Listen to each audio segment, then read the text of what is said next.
Ce n'est pas être de porter un grand boubou et un grand foulard, c'est ça qui est femme, non. La femme, il faut que la femme soit digne de ce qu'elle est. Il faut que la femme soit digne de ce qu'elle est. Dans le cadre des festivités de la Journée internationale des droits de la femme, l'ONG Tilekura, en collaboration avec les femmes de Sibiru-Buru, a organisé le 9 mars 2024 une rencontre publique sur le terrain d'Audit Quartier. Cette initiative visait à unir leurs voix pour défendre leurs droits et à renforcer l'autonomisation des femmes vulnérables.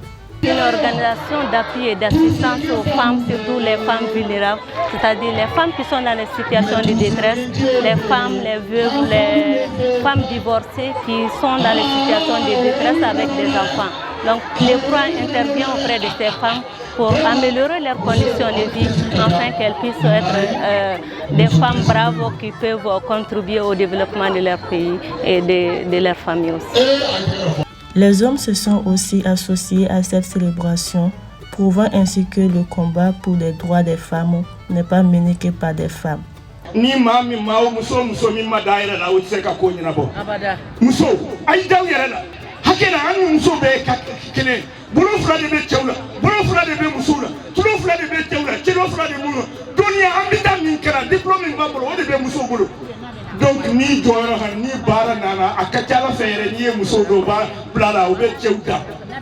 Donc à nous de créer. Une femme qui n'a pas l'estime de soi, qui n'a pas confiance en sa féminité, ce serait très difficile pour celle-là de réclamer ses droits et d'en avoir.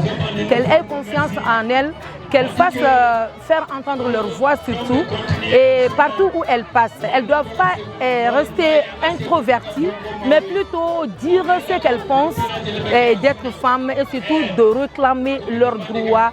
Mais comme je l'ai si bien dit, dans le plus grand respect.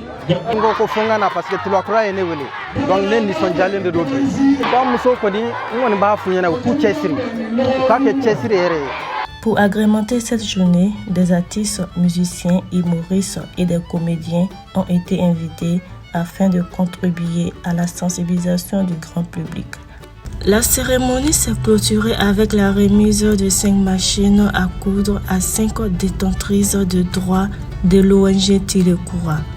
Ayant bénéficié de la formation en coupe et couture pour la phase précédente avec le programme Voice, c'est pour faciliter l'installation à leur propre compte après la formation.